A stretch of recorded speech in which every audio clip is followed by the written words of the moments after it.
In the winter of 1943, as the Allied front lines struggled to break through entrenched German defenses in Italy, an obscure directive circulated through the Office of Strategic Services headquarters in Bern. It referred to a cluster of operations designated only as Category Velvet, missions considered too hazardous for standard deployment and authorized exclusively by senior OSS planners. Few outside the inner circle ever knew these operations existed. Fewer still understood that they involved deep insertion into the mountainous heart of northern Italy, where German supply corridors were protected by brutal terrain, roving patrols, and a population living under constant surveillance. It was here, among cold passes and isolated villages, that several OSS teams entered the night and never returned. The challenge was stark. By early 1943, the Italian campaign had become a grinding ascent through narrow valleys and treacherous slopes, each controlled by experienced Gebirgsjäger units adept at winter warfare. Supply routes feeding these formations were difficult to reach by airstrikes or artillery, making ground-level sabotage vital. OSS Detachment 101, known for its operations in Burma, was temporarily tasked with forming small, highly mobile infiltration teams capable of navigating the Dolomites and intercepting German logistics convoys. These men carried minimal gear: M1A1 carbines, Fairbairn Sykes knives, waterproof radios, and rations measured in days, not weeks. Their survival depended on stealth, endurance, and local support. One of the earliest Velvet teams, codenamed Strayhound, parachuted near the Monte Grappa Massif in February 1943. The region, studded with forested slopes and limestone ridgelines, offered countless hiding places, but also countless opportunities to vanish. Their initial mission, confirmed through OSS archive fragments, aimed at mapping a German fuel depot network south of Feltry. But weather conditions deteriorated sharply after the drop, scattering the team and forcing them into unplanned shelters. According to a diary kept by Lieutenant Robert Lathrop, later recovered from a shepherd's hut, radio silence was not a tactic but a necessity. The clouds swallowed the valley. Footsteps disappeared into the snow as quickly as they were made. German records from the area report no direct clashes with American commandos during this period. Yet villagers recounted hearing distant bursts of gunfire near Forcella Intrigos in the days following the parachute landing. Some believed a German patrol stumbled upon the infiltrators. Others insisted the team had been betrayed by informants collaborating with the Sicherheitsdienst. What is verifiable is that Strayhound never transmitted its scheduled 0800 radio check, and subsequent attempts to raise them across multiple frequencies were met with silence. When Allied forces liberated the region in 1945, no trace of the men, their gear, or even their parachutes was ever located. A second Velvet team, Copperfin, deployed weeks later into the Val d'Adige, tasked with intercepting messages transmitted between German artillery units coordinating defensive operations around Lake Garda. Their officer in charge, Captain Douglas Shearer, had previously served with the Royal Marines and understood the intricacies of operating behind enemy lines. According to a declassified mission brief, his team planned to conceal a compact listening device near a railway junction west of Roverito, then exfiltrate through partisan-held corridors. But their mission intersected with one of the most fortified logistic arteries in the region. German 90th Panzergrenadier Division elements were rotating through the area at the time, and Shearer noted in a pre-mission comment, "We walk into the lion's den disguised merely as shadows." The last intercepted radio burst from Copperfin came at 23:16 on March 4th. It consisted of a single phrase: "Snowfall unexpected. Adjusting route." After that, silence resumed, permanent and complete. Local partisans later informed OSS investigators that they saw unidentified figures moving northward under moonlight that same night, but conflicting testimonies made verification impossible. Some villagers suspected the team had drowned while crossing an icy ravine swollen with meltwater. Others suspected a more chilling possibility: capture by German Feldgendarmerie units known for their ruthless interrogation methods. By late spring, concerns escalated at OSS headquarters. 2 infiltration teams had disappeared within mere weeks, each under differing circumstances yet sharing identical outcomes. No bodies, no equipment, no final transmission. A pattern began forming, one involving highly trained operatives vanishing without leaving a trail typically associated with failed missions. These weren't chaotic firefights or botched ambushes. They were erasures. Modern analysts studying these missions note the rarity of such complete disappearance. Even doomed operations usually leave fragments, spent casings, abandoned gear, or eyewitness accounts. But the Velvet missions defied normal wartime expectations. One historian at the National Archives phrased it bluntly, "It's as if the Alps swallowed them." What remains certain is that the first Velvet operation set the tone for what followed. Daring actions carried out under extreme conditions, marked by courage, improvisation, and a constant sense of walking along the edge of oblivion. And as higher command reviewed the sparse evidence, one worrying question surfaced. Were these isolated losses or signs of something deeper happening behind enemy lines? That question would only grow sharper with the next mission, deeper in the Balkans, where an OSS team vanished after sending one final message: landing achieved. Situation unstable. In the summer of 1944, as Allied forces surged through France after the Normandy landings, a very different kind of operation unfolded hundreds of miles to the southeast. Hidden within the mountains and river valleys of the Balkans, an OSS mission known as Halyard Echo prepared for deployment. Unlike the more famous Operation Halyard, an effort to rescue downed Allied airmen in Serbia, this was a parallel, darker assignment.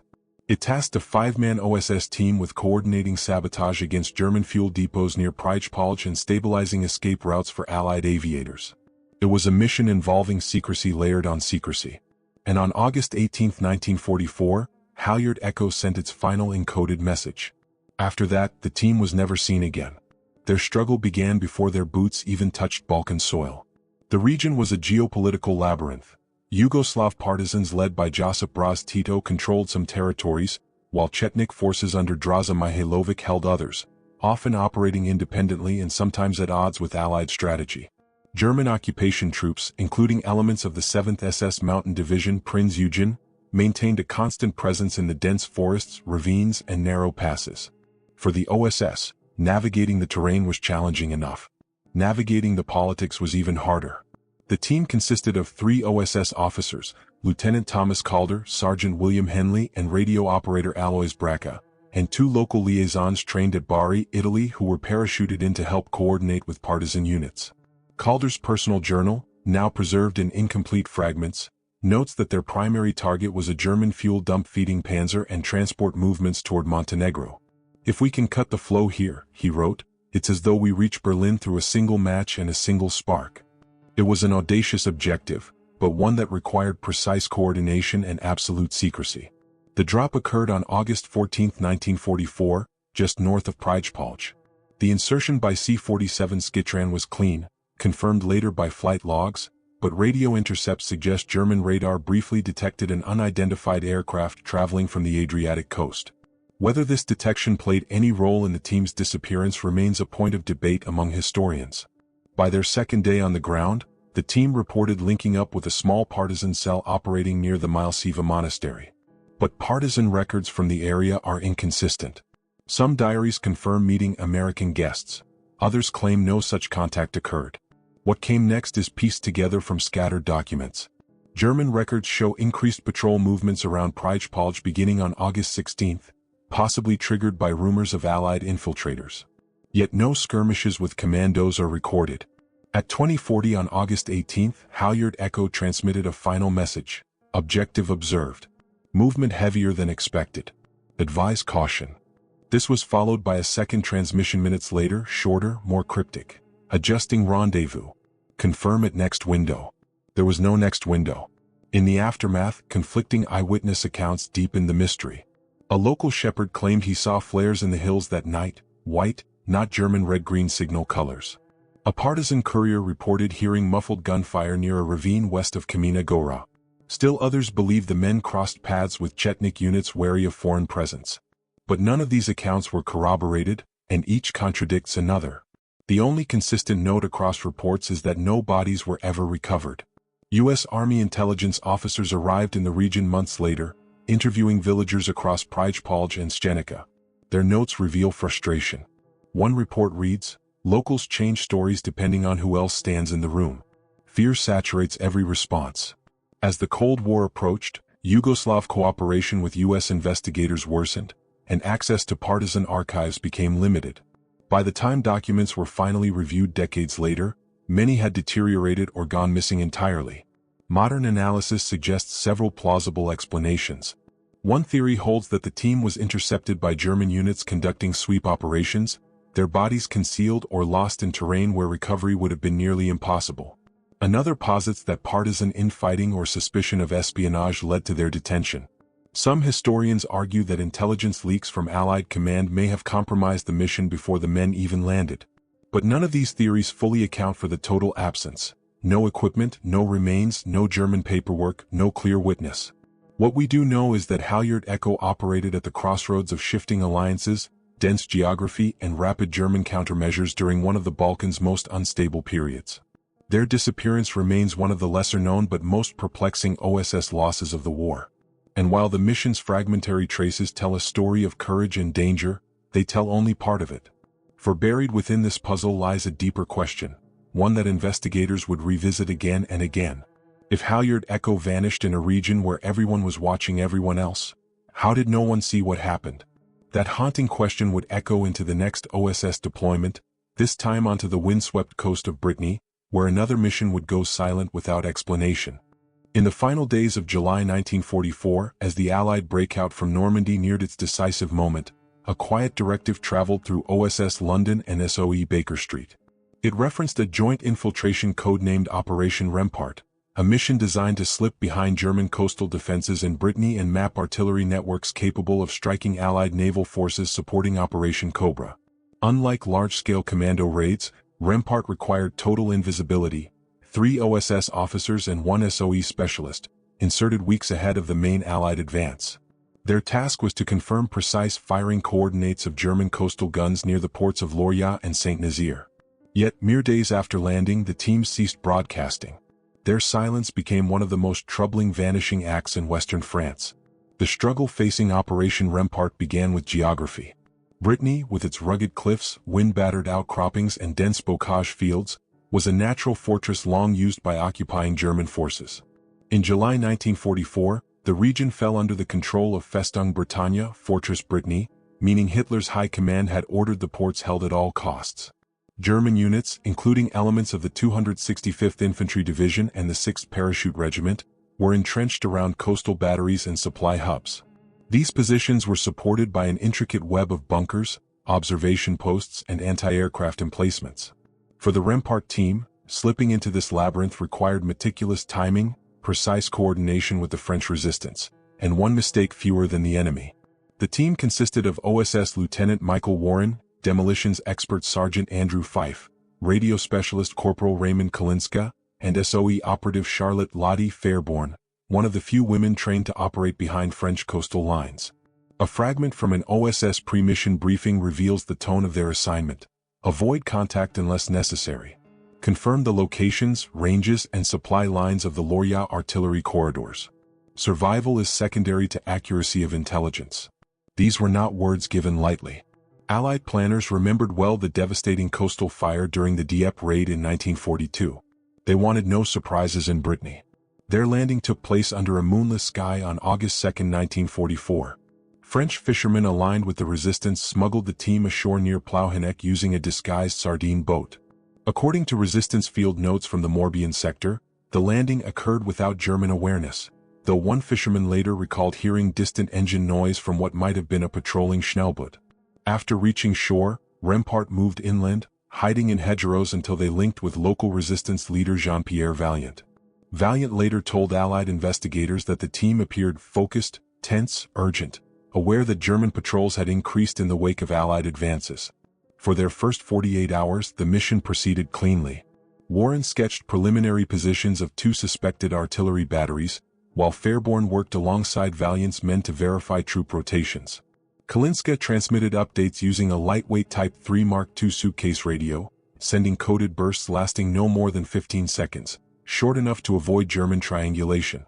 Their second transmission, sent on August 4th, included an unusual note: increased troop movement along coastal road. Possible repositioning. Investigating. This was the last verifiable message the OSS ever received. What followed is a patchwork of incomplete accounts.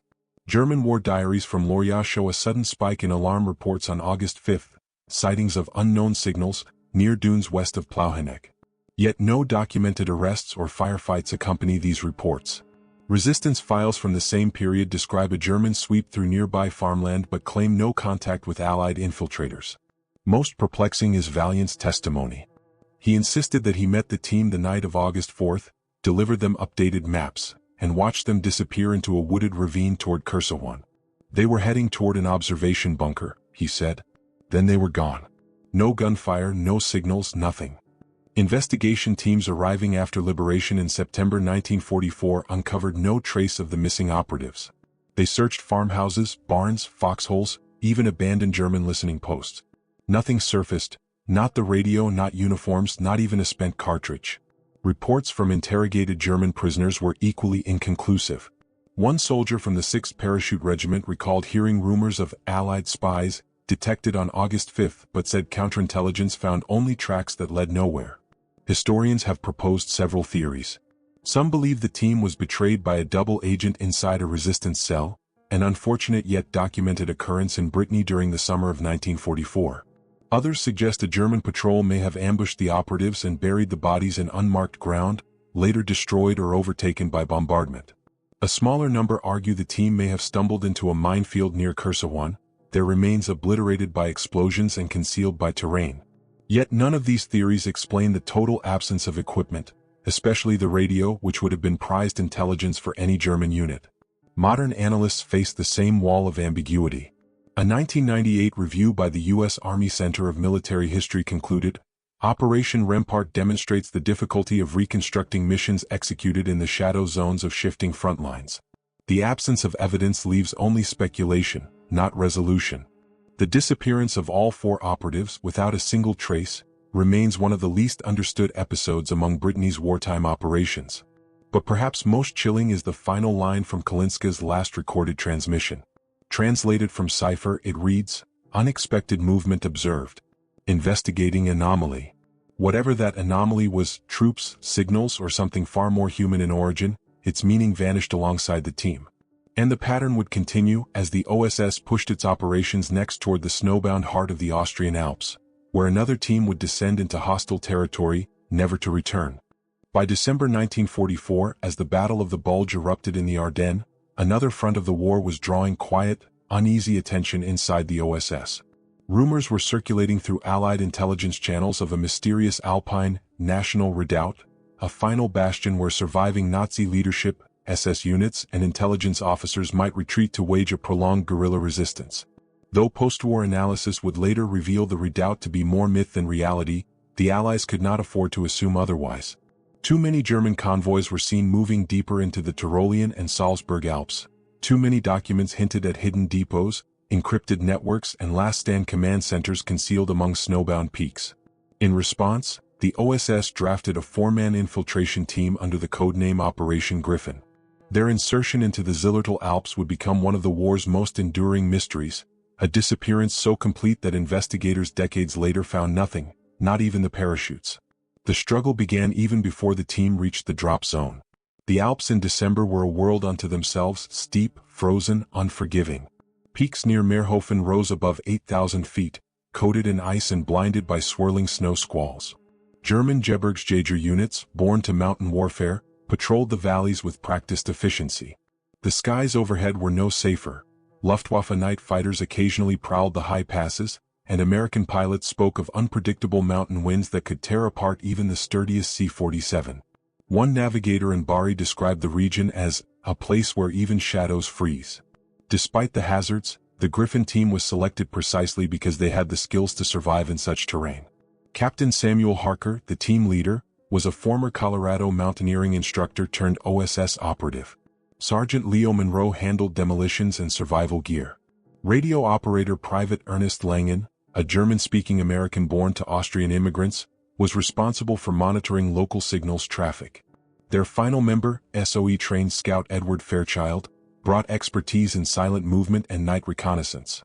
Together, they were briefed to infiltrate the Zillertal Valley, verify the existence of encrypted German communications hubs, and confirm whether intelligence caches were being hidden in the mountains ahead of an anticipated Nazi fallback. A rare fragment from their mission briefing, declassified in 1996, spells out their instructions in stark detail. Locate signal installations suspected in the Brandenburg region. Confirm presence of Reichssicherung forces. If feasible, seize or destroy communication nodes. Exfiltration secondary, intelligence primary. These were missions with no guarantee of rescue. According to the aircraft log recovered after the war, the C-47 carrying the team reached the drop zone shortly after 0200 on December 12, 1944. The weather was clear enough for a safe descent. One crewman later recalled 4 parachutes vanishing into the darkness, like ink drops swallowed by snow. That was the last confirmed sighting of any member of Operation Griffin. The reveal came slowly over days and weeks of attempted contact. At 0700 the next morning, OSS stations in Italy attempted to raise the team for an initial confirmation burst. Nothing. Over the next 48 hours, 7 more attempts were made on multiple frequencies. No response. At first, planners attributed the silence to expected terrain interference. The Alps were notorious for blocking shortwave signals. But as the days passed, confidence waned. German documentation from the period offers only ambiguous clues. Patrol logs from Gebirgsjäger units in the region note increased radio chatter intercepted on Allied frequencies, but no mentions of combat with enemy saboteurs. A single line in a local Wehrmacht dispatch, unconfirmed reports of parachute activity, was later judged unreliable, likely rumor. Civilians living in tiny settlements around Finkenberg and Brandberg were interviewed after the war. Many recalled hearing aircraft engines that night, but none reported seeing parachutes or strangers moving across the snow. The absence of physical evidence baffled investigators. Mountain searches in 1945 turned up nothing, not the team, not their supplies, not fragments of parachutes, not even the remains of campfires. OSS officer Paul Winstead, who led one of the earliest recovery efforts, wrote in frustration, "Men cannot vanish in these mountains without leaving scars. But here, the snow gives us silence and the silence gives us nothing." Insight from modern historians offers possible explanations, each troubling in its own way. One theory suggests the team may have landed far off course, buried by an avalanche triggered by their own movement. Another posits that German counterintelligence units, possibly SD or Fremdheer Ost detachments, captured the men quietly and transferred them to undisclosed facilities. Yet German POW archives contain no record of American captives matching their profiles. A smaller cadre of researchers believe the team fell victim to disorientation or hypothermia, succumbing to the cold before ever making contact with locals or enemy units. Still, even this fails to explain the total absence of remains. What makes Operation Griffin particularly haunting is the paper trail that ends abruptly. After December 12, all references to the mission in OSS communications become terse, speculative, and then vanish. It is as though the operation was swallowed whole by the war, the snow, or history itself. And yet, the drive to pierce the Nazi intelligence network did not end in the Austrian Alps.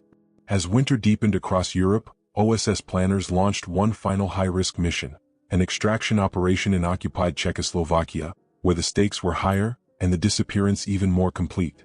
By February 1945, the European continent was a landscape of collapsing fronts, fleeing armies, and intelligence being burned almost as quickly as it was discovered. Yet as the Third Reich's outer defenses crumbled, Allied intelligence began to fixate on a disturbing pattern: scattered reports of German chemical stockpiles being relocated deep into occupied Czechoslovakia. Some documents suggested the presence of experimental nerve agents. Others referred only to special munitions, a phrase used inconsistently across German command structures. What unified these reports was a single name, an informant operating inside the German administrative network near Moravska Trebova. His codename was Ferret, a shadowy figure claiming knowledge of the transport routes, storage facilities, and officers connected to these chemical assets. And so the OSS authorized Mission Night Ferry, a covert extraction of Ferret before the secrets he held disappeared forever. The struggle began with the simplest challenge. None of the Allied forces were anywhere near Moravska Trebova. This quiet town in the Bohemian Moravian highlands lay far behind German lines, under the jurisdiction of Wehrkreis 17. Patrol density was rising, not falling, as German command attempted to tighten control over internal movements. Any foreign presence, especially an American or British clandestine team, risked capture by Wehrmacht patrols, SD counterintelligence agents, or even local collaborators hoping for favor as the Reich's stability dissolved. Nevertheless, the value of Ferret's information convinced OSS planners to act. If the intelligence was accurate, uncovering these stockpiles could shape post-war security and prevent catastrophic misuse during the regime's final days. The team assembled for Night Ferry consisted of OSS Lieutenant Jonas Merrick, a Czech-American fluent in the local dialect, Sergeant Paul Kitteridge, a seasoned scout trained by the British SOE, radio operator Charlie Denham, whose compact walkie set had been modified for long-range burst transmissions, and a Czech partisan guide known only as January. Their mission orders, partially declassified in 2007, instructed the team to cross from the Allied-held sector in southern Poland through partisan-controlled forests, then infiltrate Morawska Trzebowa under cover of darkness. This operation will likely be conducted without exfiltration support, the briefing reads. Intel priority supersedes personnel recovery. They departed on February 19, moving through dense winter forests of the Jaseniki Mountains.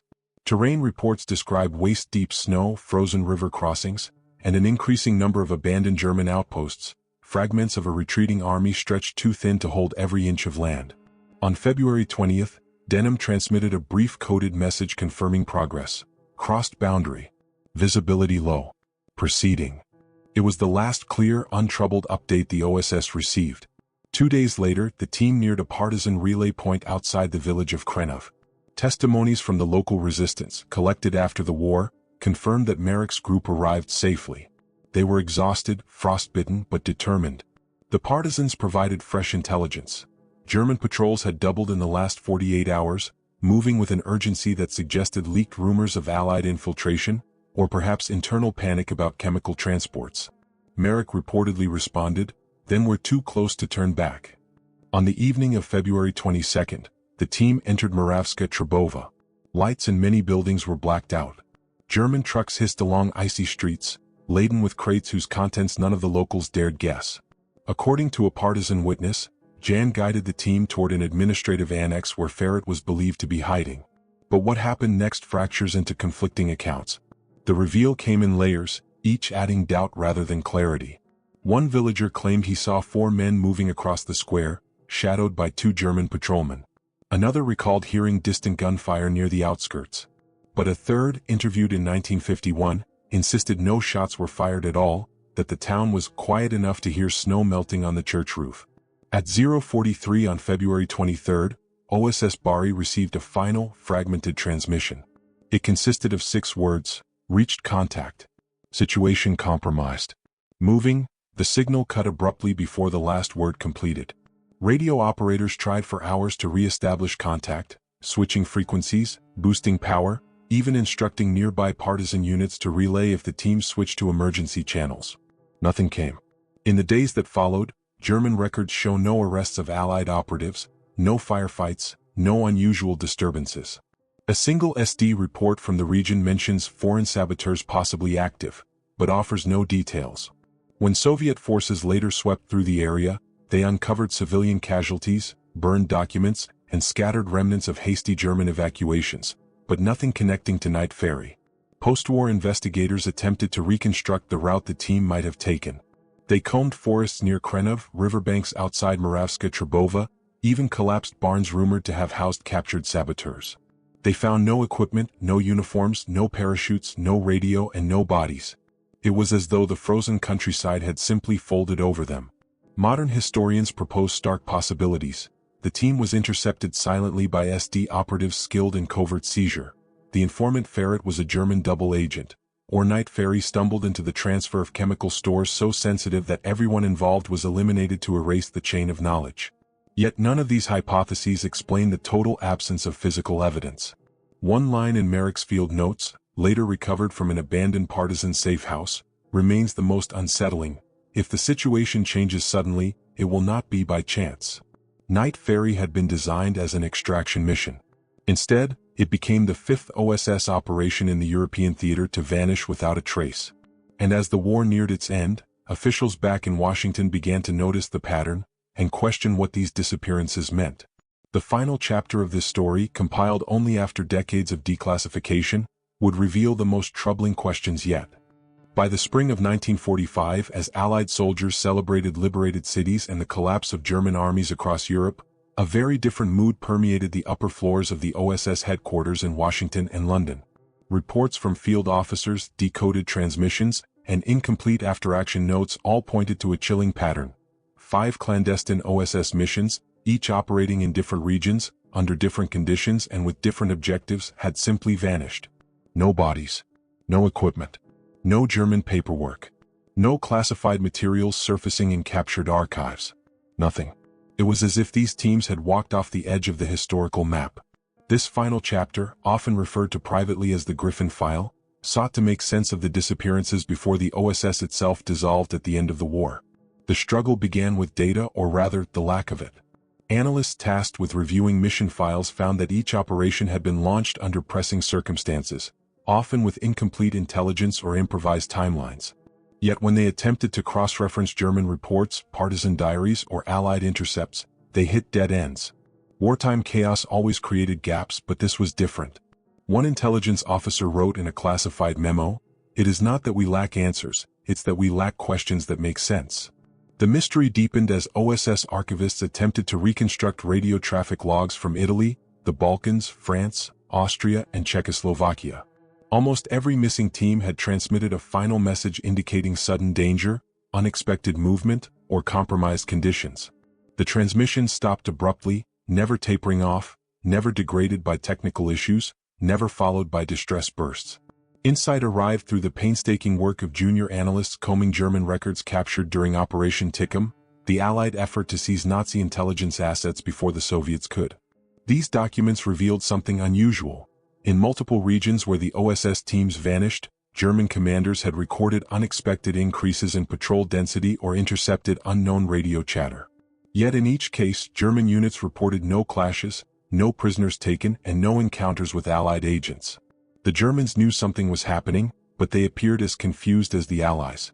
A former signal officer from the German 352nd Infantry Division, interrogated in 1946, stated, "We sensed Allied saboteurs in the woods, but we never found them. Sometimes we thought we were chasing ghosts." But the reveal that most alarmed OSS planners came not from Europe, but from within their own organization. A declassified 1962 review discovered that the 5 missions had passed through a narrow administrative corridor during planning stages. Their briefing documents, approval forms, and logistics requests all intersected at the desk of a single mid-level coordinator, now long deceased, who handled overflow assignments during late war staffing shortages. There was no evidence of wrongdoing, no proof of a mole, nothing incriminating in his personnel file. But the overlap was enough to force a shift in perspective. Perhaps the pattern was not operational, but structural. Small mistakes repeated across overlapping planning channels. Intelligence that had been assumed solid but was, in fact, compromised or outdated. Fragmented communications. A tendency to deploy teams with too little local support in regions where German counterintelligence still operated with brutal efficiency. It was an unsettling conclusion, one that suggested the OSS may have inadvertently created vulnerabilities through bureaucratic pressure and wartime haste. And yet, even this explanation failed to satisfy the deeper questions. If these missions had simply failed, why were the losses so total? Why did no remains surface after the war, when thousands of other missing soldiers were eventually found by chance, unearthed by farmers, hikers, or thawing snow?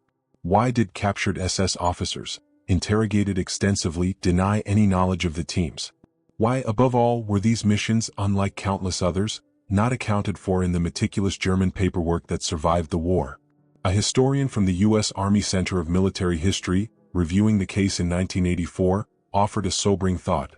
In war, absence is sometimes evidence of presence, of forces we haven't considered, conditions we underestimated, or decisions made under pressures we no longer understand. Perhaps local collaborators betrayed them. Perhaps they were seized by rogue units that never reported the captures. Perhaps winter, terrain, or panic dissolved their tracks.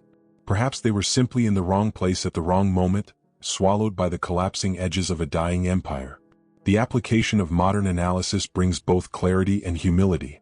Today's intelligence scholars argue the disappearances illustrate the razor-thin line between precision and uncertainty in clandestine warfare. Advanced training, careful planning, and strategic brilliance can be undone by a single rumor, a misplaced patrol, a broken compass, or a misheard order whispered in the dark. These lost operatives were highly skilled, but they were also human, navigating landscapes of fear, tension, and shifting alliances. And yet the close of the file offers no resolution. After decades of declassification, international archive searches, and interviews with aging witnesses, not one definitive piece of evidence has emerged to explain what happened to the missing teams of Velvet, Halyard Echo, Rempart, Griffin, or Night Fairy. The best intelligence minds of the era tried and failed to reconstruct the final hours of these missions. The suspense remains, lingering like the cold echo of distant radio static. What truly happened to these forbidden OSS missions may never be known.